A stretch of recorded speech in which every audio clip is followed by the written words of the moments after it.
Welcome back to OT Kadu. And today we will talk about what is genetics or what are the basics of genetics. So,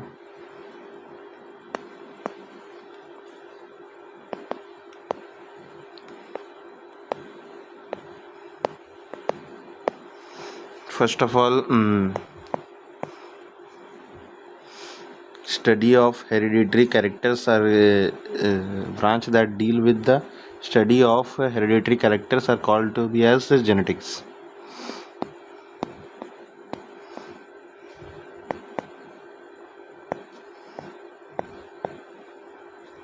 Branch of biology that deals with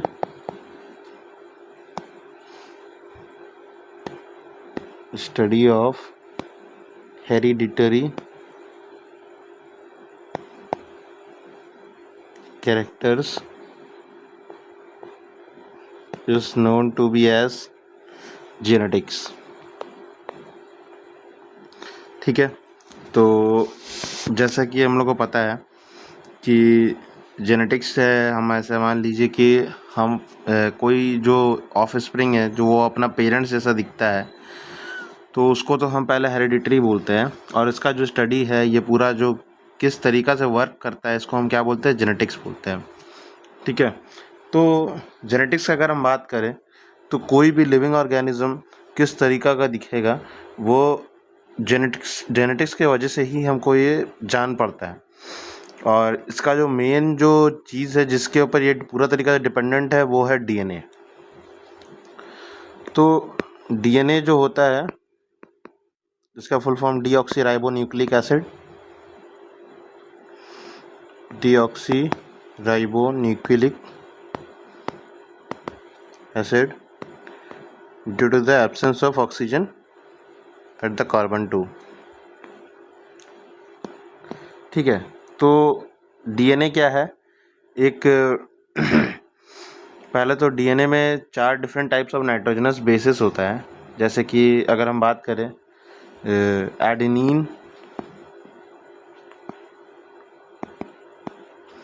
adenine हो गया, thiamine हो गया, cytosine हो गया, और चौथा बात करें तो गुआनाइन। ठीक है, तो इनका कुछ सीक्वेंस होता है जिसको हम क्या बोलते हैं, डीएनए बोलते हैं, और ये पर्सन टू पर्सन वेरी करता है। तो डीएनए जो होता है यही हम लोग का बॉडी स्ट्रक्चर या बॉडी जो भी फॉर्म्स कंटेन करेगा उसका इन्फॉर्मेशन डीएनए के पास होता है।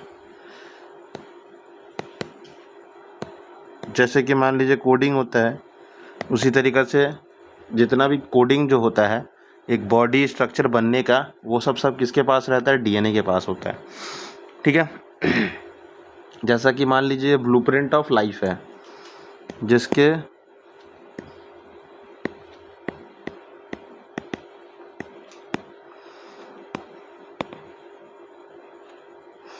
बदौलत जो लाइफ एग्जिस्ट कर रहा है अर्थ पे वो इसी वजह से है।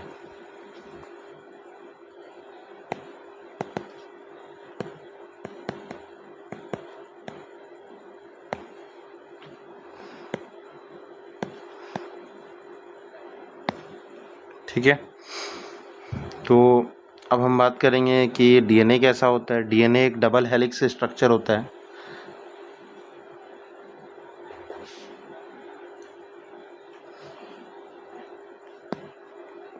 डीएनए कैसा होता है, डबल हेलिक्स होता है। 4 different types of nitrogenous bases are present, जैसे कि हम ऊपर बताया एडेनिन, थाइमीन, साइटोसिन, गुआनिन। ठीक है, तो पहला तो ये है कि डीएनए क्या होता है। डीएनए एक डबल हेलिकल स्ट्रक्चर है जिसको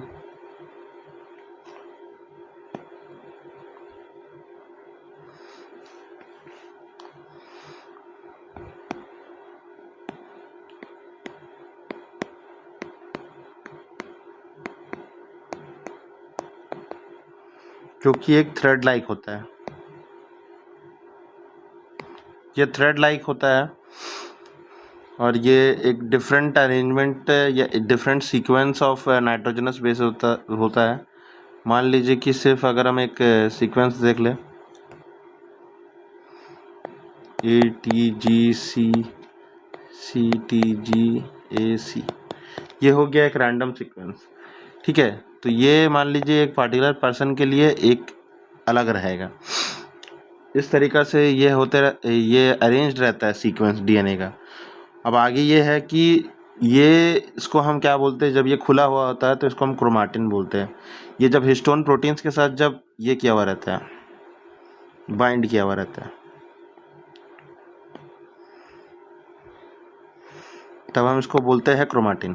तो हिस्टोन प्रोटीन्स जो होता है वो पॉजिटिव चार्ज कैरी करता है और डीएनए क्योंकि नेगेटिवली चार्ज होता है, DNA being negatively charged gets bind to histone protein that is positively charged.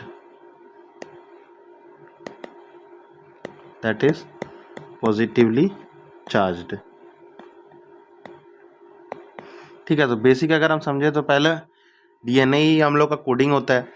DNA को जब हम पैक करते हैं हिस्टोन प्रोटीन के विद इन, तो अब हम उसको क्या बोल सकते हैं, क्रोमैटिन बोलते हैं। जब आपका ये सिंथेसिस फेज आता है तो जो क्रोमैटिन होता है वो कंडेंस डाउन होके वो क्रोमोसोम का फॉर्मेशन करता है। ये डुप्लीकेटेड क्रोमोसोम है। ठीक है, तो ये हुआ पहला नॉर्मल सा चीज़। अब ये है कि जो क्रोमोसोम होता है वो मान लीजिए कि एक ह्यूमन में कितना होता है।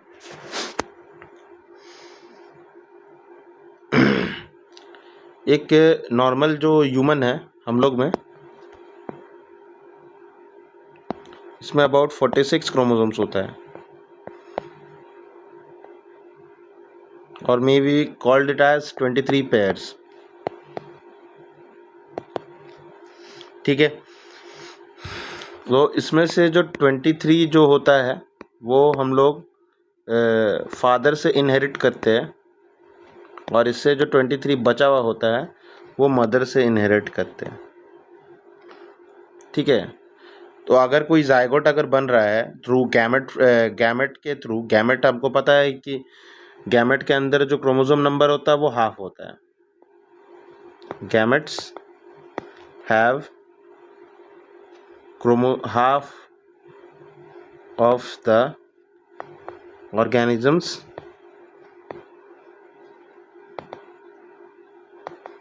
cell chromosome number. तो जब मदर फादर का जब गैमेट फ्यूज का होता है तो ये एक नॉर्मल नंबर बनाता है, जिससे मान लीजिए ह्यूमन में एक 46 क्रोमोसोम सेल बनता है, जिससे एक नॉर्मल सेल फॉर्म होता है। तो ये है कि क्रोमोसोम है, क्रोमोसोम हम डीएनए क्रोमैटिन बोल सकते हैं। तो डीएनए कैरी करता है जीन। मान लीजिए कि ये डीएनए का एक लाइन है, ठीक है, और ये यहाँ से यहाँ कुछ सीक्वेंस है।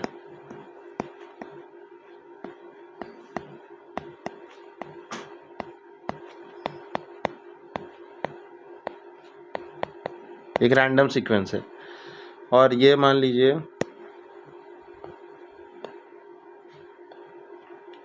यहाँ दूसरा रैंडम है।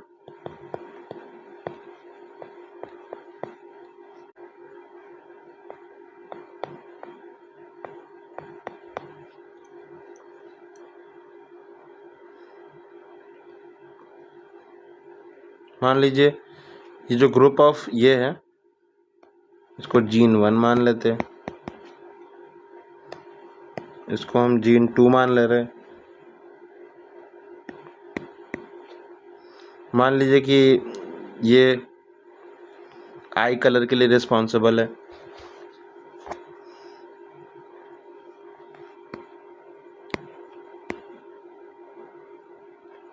और मान लीजिए जीन 2 जो है वो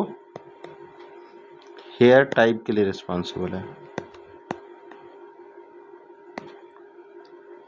ठीक है, तो जिस तरीका से हम देख रहे हैं कि डीएनए का कुछ स्पेसिफिक पार्ट जो कि कुछ रेसिपी अपने अंदर रखता है, जो कि मान लीजिए कि कोई ऑर्गेनिज्म का कोई बॉडी का फीचर बनाने का जो कैपेबिलिटी रखता है, उसको हम क्या बोलते हैं? जीन बोलते हैं। ये स्पेसिफिक सीक्वेंस होता है जो कि एक पार्टिकुलर स्ट्रक्चर बनाने का ही काम करता है।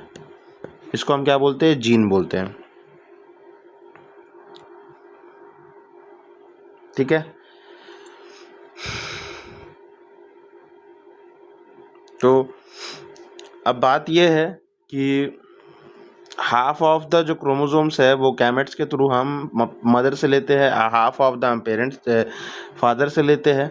तो ये जो कैरेक्टर जो डीएनए होता है वो हाफ ऑफ द फादर और हाफ ऑफ द मदर का ब्लेंडेड रहता है। ठीक है, तो अभी हम बात किए जीन का। जीन एक मान लीजिए कि आई कलर को ये करता है, जीन 2 जो है वो हेयर टाइप के लिए है। ठीक है, अब हम बात करेंगे कि मेंडल के द्वारा मेंडल ग्रेगोर मेंडल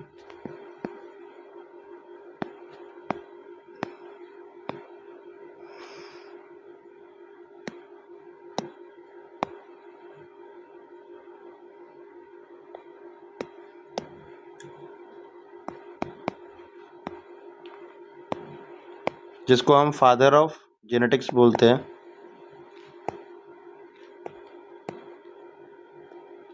क्या बोलते हैं जिनको हम? Father of genetics.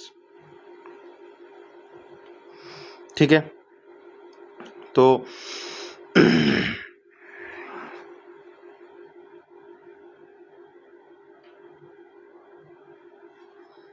ठीक है, तो अब बात यहाँ पर यह है कि अगर हम एक जीन का बात कर रहे हैं तो वो जीन एक कैरेक्टर लाता है,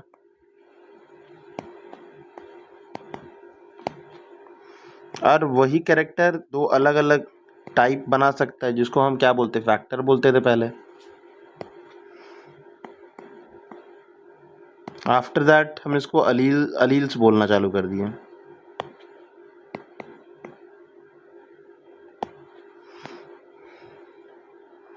ठीक है, तो अब बात यहाँ पर यह है कि जो कैरेक्टर्स होता है वो मे कैरी 2 टाइप्स ऑफ एलील्स और may be more than 2 types of alleles. ठीक है, तो अब होता यह है कि एलील्स, मान लीजिए कि अगर हम बात करें हाइट का,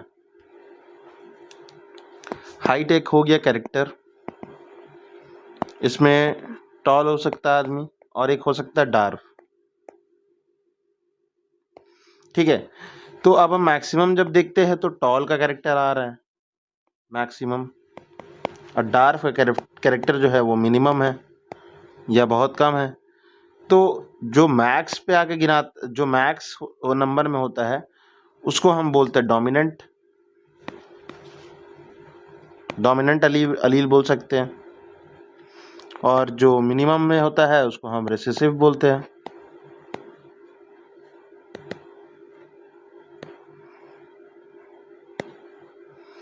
ठीक है, तो अब हम डायरेक्टली सिर्फ इससे नहीं बोल सकते कि मैक्सिमम है तो डोमिनेंट है, मिनिमम है तो रिसेसिव है। तो डोमिनेंट बोलने का मतलब ये होता है कि जब दो में से, जब मान लीजिए पहला तो ये एक और बात है कि क्रोमोसोम्स को हम बोले 23 पेयर में होता है, 23 पेयर्स ऑफ क्रोमोसोम।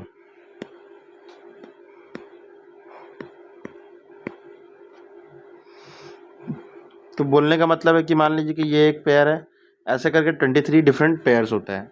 ठीक है, और इसी पे कुछ कुछ पॉइंट पे एक जीन का लोकेशन होता है। मान लीजिए कि इधर टॉलनेस का जीन है जिसको हम कैपिटल टी से डिनोट कर रहे हैं, और मान लीजिए कि ये स्मॉल टी है जिसको हम डार्कनेस का जीन है जिसको हम स्मॉल टी से डिनोट कर रहे हैं। तो ये जो पेयर हो गया ये आपका हो गया हेटेरोजाइगस। क्या हो गया?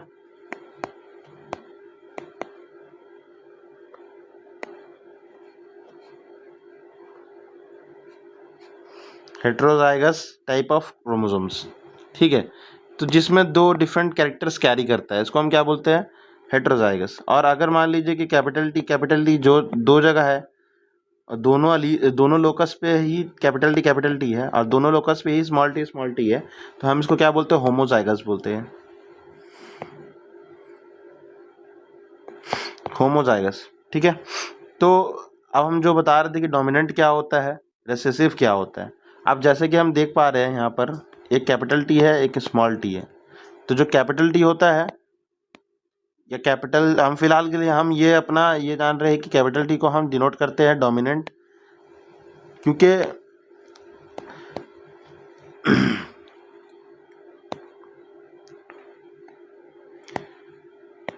डोमिनेंट अलील को हम ऐसे डिफाइन कर सकते हैं कि एक type of allele which expresses itself over others are called as dominant allele. मान लीजिए कि ये टॉलनेस का अलील है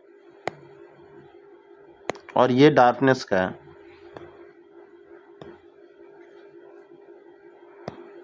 लेकिन अगर दोनों में से कोई एक अगर मान लीजिए कभी भी जो ये कैपिटल टी अगर कभी भी शो कर गया, तो वो जो दूसरा को क्या कर देता है, ओवर थ्रू कर देता है, एक्सप्रेस कर देता है उसको दबा के, ठीक है, उसको हटा के एक्सप्रेस कर देता है। उसको हम क्या बोलते हैं, डोमिनेंट अलील बोलते हैं। तो हम ये बोल सकते हैं कि कोई लाउड अलील है या एक बॉसी अलील है जो कि उसको कवर अप दे रहा है, ठीक है। तो the allele which expresses itself by suppressing the other type of allele is called to be as dominant allele. The allele which get suppressed by the dominant one are called to be as recessive allele.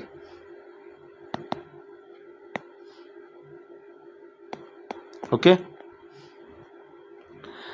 एक और ये बात है कि मान लीजिए कि एक क्रोमोसोम्स है, हम सिर्फ एक क्रोमोसोम का बात कर रहे हैं अभी, डुप्लीकेटेड नहीं, सिंपल है, ठीक है। ये एक पेयर है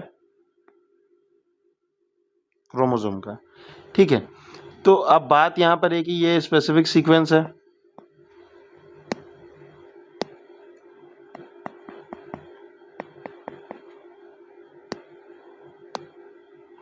ठीक है।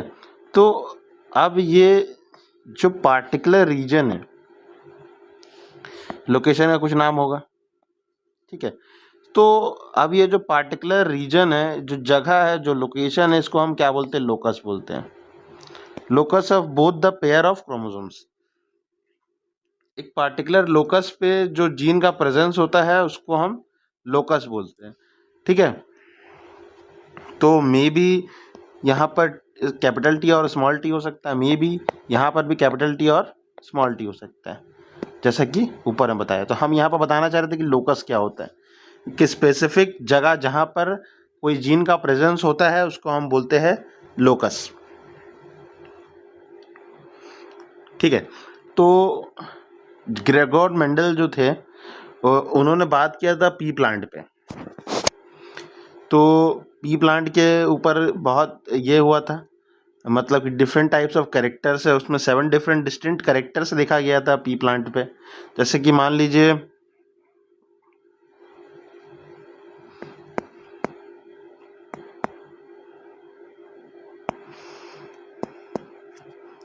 कि हाइट का बात कर ले हम, तो टॉल वाला जो था वो सब क्या था, आपका डोमिनेंट टाइप था। डार्फ जो था वो शॉर्ट था। फिर हम बात करें अगर सीड कलर का या सीड टाइप का बात करें, जिसमें हम बोल सकते हैं राउंड या रिंकल्ड,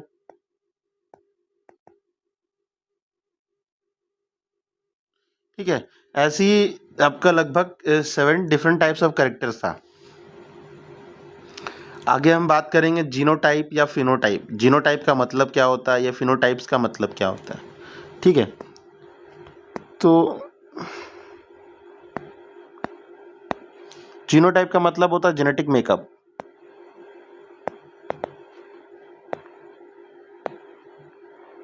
बोलने का मतलब ये है कि जेनेटिक कंपोजिशन क्या है, मान लीजिए कि अगर कैपिटल टी दो, अगर कोई पेयर ऑफ क्रोमोसोम रख रहा है और मान लीजिए कैपिटल टी स्मॉल टी दोनों रख रहा है, तो यहाँ पर जो एक्सप्रेशन होगा, यहाँ पर जो जीन्स का कॉम्पोजिशन है पहला वाले के लिए 2 डोमिनेंट है, दूसरा वाला के लिए जब हम देखें तो 1 डोमिनेंट है, 1 डोमिनेंट है और 1 रिसेसिव है। ठीक है, ये हो गया जेनेटिक मेकअप। अब हम बात करेंगे फिनोटाइप। तो फिनोटाइप जो होता है वो कोई भी चीज कैसा दिख रहा है उसको हम क्या बोलते हैं, फिनोटाइप, अपीयरेंस वाइज।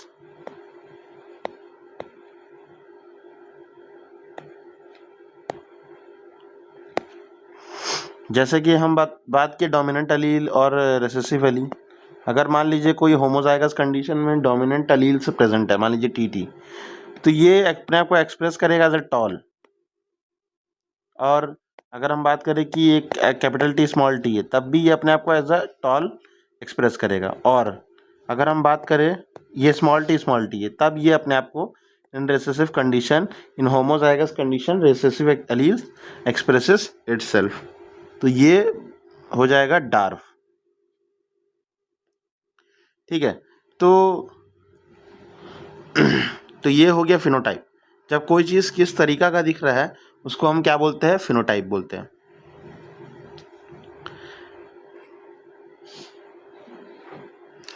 और दूसरा हम थोड़ा बात कर लेते हैं सेंट्रल डोग्मा के बारे में।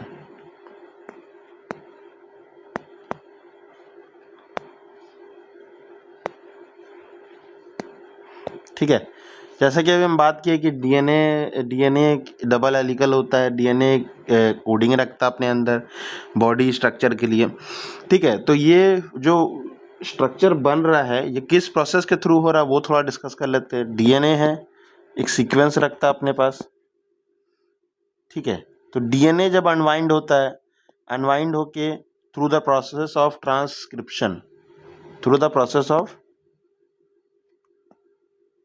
Transcription, it forms mRNA.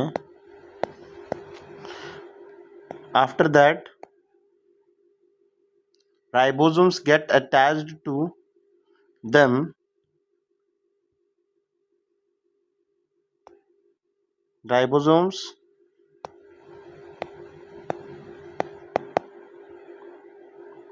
get attached to mRNA to carry out the process of translation. That is protein synthesis.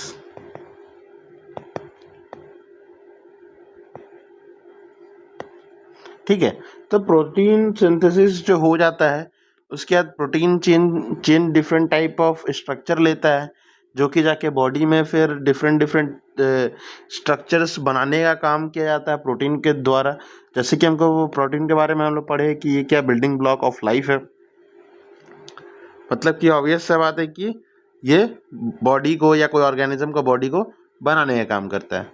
ठीक है, तो ये हो गया एक नॉर्मल सा एक प्रोटोटाइप, जिससे डीएनए से ये ट्रांसक्रिप्शन करने के बाद एमआरएनए बनता है। एमआरएनए के बाद राइबोसोम्स के हेल्प से ट्रांसलेशन कैरी आउट करके प्रोटीन का सिंथेसिस होता है, और यही प्रोटीन हमारा बॉडी स्ट्रक्चर में ऐड ऑन हो जाता है। ठीक है, तो अब हम बात करेंगे जीनोटाइप रेशियो के बारे में और फिनोटाइप रेशियो के बारे में। मान लीजिए कि अगर हम एक छोटा सा क्रॉस बना रहे हैं, मोनोहाइब्रिड टाइप है, बाकी नेक्स्ट वीडियो में बात करेंगे मोनोहाइब्रिड क्रॉस। अगर मान लीजिए कोई 2 पेरेंट्स है, एक होमोजाइगस टॉल है यानी डोमिनेंट है, मान लीजिए मदर या फादर जो भी है, और एक होमोजाइगस रिसेसिव है।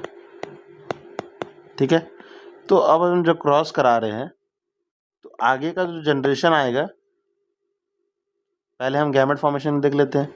Gamete formation, gametes are formed of only one type, that is capital T from father side, and gametes are formed of only small t from mother side. ये हो गया।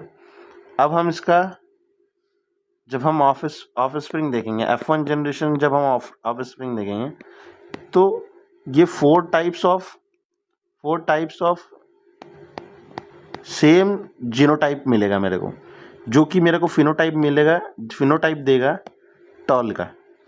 और ये क्या है, एक हेट्रोजाइगस टॉल है। क्या है? Heterozygous tall.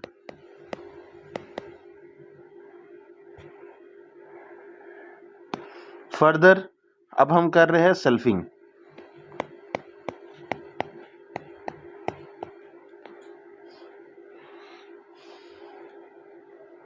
जब हम सेल्फिंग कर रहे हैं, गैमेट टाइप जो बनेगा वो नॉर्मल कैपिटल टी या तो स्मॉल टी बन सकता है। ठीक है, तो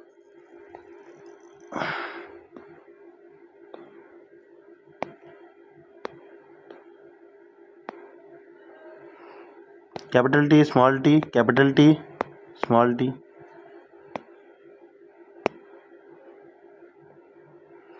it is a part of male, is a part of female. ठीक है, तो जब हम क्रॉस करवा रहे हैं तो पहले पे हमको कैपिटल टी होमोजाइगस डोमिनेंट मिला, दूसरे पे हमको हेट्रोजाइगस डोमिनेंट मिला, तीसरे पे भी हमको हेट्रोजाइगस डोमिनेंट मिला, तीसरे पे हमको होमोजाइगस रिसेसिव मिला। तो अब हम जब बात करें जीनोटाइप का, तो जीनोटाइपिक रेशियो अगर हम देख रहे हैं, जीनोटाइपिक रेशियो अगर हम देखें तो 3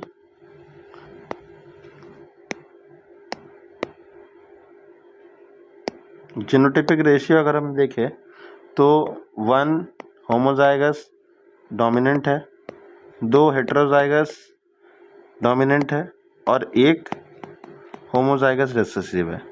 अगर हम बात करें फिनोटाइप का,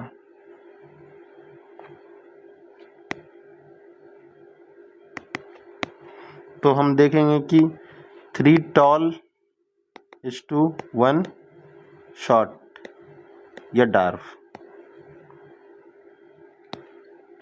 ठीक है, तो ये हम यहाँ पर देख सकते हैं कि जीनोटाइप और फिनोटाइप में क्या हो सकता है, फर्क आ सकता है।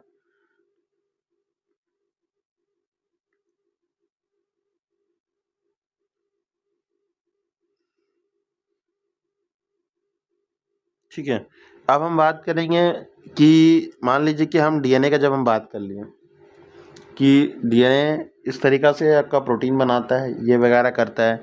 डीएनए अपना सेल नंबर बढ़ाता है, डीएनए की वजह से सेल नंबर भी बढ़ता है, डीएनए का डुप्लीकेशन होता है, उसके बाद सेल डिवाइड करता है। ठीक है, तो विद इन दिस कभी कभी जो मिस्टेक्स होता है, कभी मान लीजिए कि डबलिंग करने में, डुप्लीकेशन करने में कभी डीएनए का मिस्टेक हो जाता है, उस पॉइंट पे जो चीज़ होता है उसको हम क्या बोलते हैं, म्यूटेशन बोलते हैं।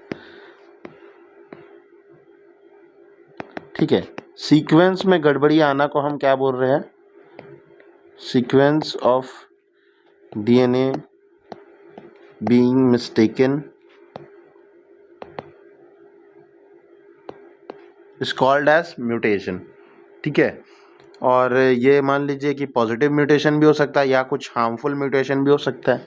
ठीक है, म्यूटेशन एक बेसिक चीज़ अभी बता दिए, जो कि मान लीजिए किसी वजह से ही, मान लीजिए कि डीएनए जब डुप्लीकेट हो रहा था या वेरियस एनवायरमेंटल फैक्टर के द्वारा मान लीजिए कोई सेल में म्यूटेशन आ गया, तो उस डीएनए सीक्वेंस जब बिगड़ता है तब हम उसको क्या बोलते हैं, म्यूटेशन बोलते हैं। मे बी अगर ये पॉजिटिव रहा, म्यूटेशन अगर पॉजिटिव रहा, पॉजिटिव म्यूटेशन रहा, तो ये हमको इवोल्यूशन की तरफ ले जाता है, और अगर ना रहा तो हमको कोई डिजीज कर देगा।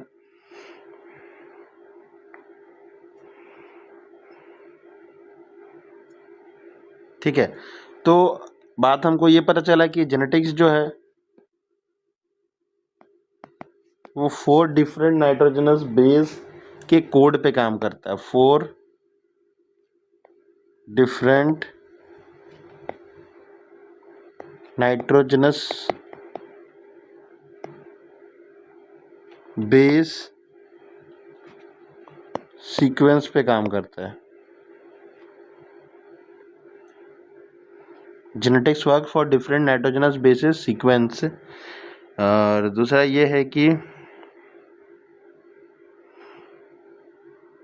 अगर हम मान लीजिए कि कोई छोटा बैक्टीरिया का बात कर ले या बहुत ज़्यादा बड़ा व्हेल का बात कर लें, सब के अंदर ये डीएनए प्रेजेंट है ताकि उसका बॉडी फीचर्स बन पाए, ताकि जो भी प्रोटीन प्रोसेसिंग होगा सब उसके अकॉर्डिंग हो पाए। ठीक है, तो आज हम बेसिक्स ऑफ जेनेटिक जाने हैं। आगे आगे मेंडल्स लॉ के बारे में बात करेंगे और एक्सेप्शंस ऑफ मेंडल्स लॉ के बारे में बात करेंगे नेक्स्ट वीडियो में।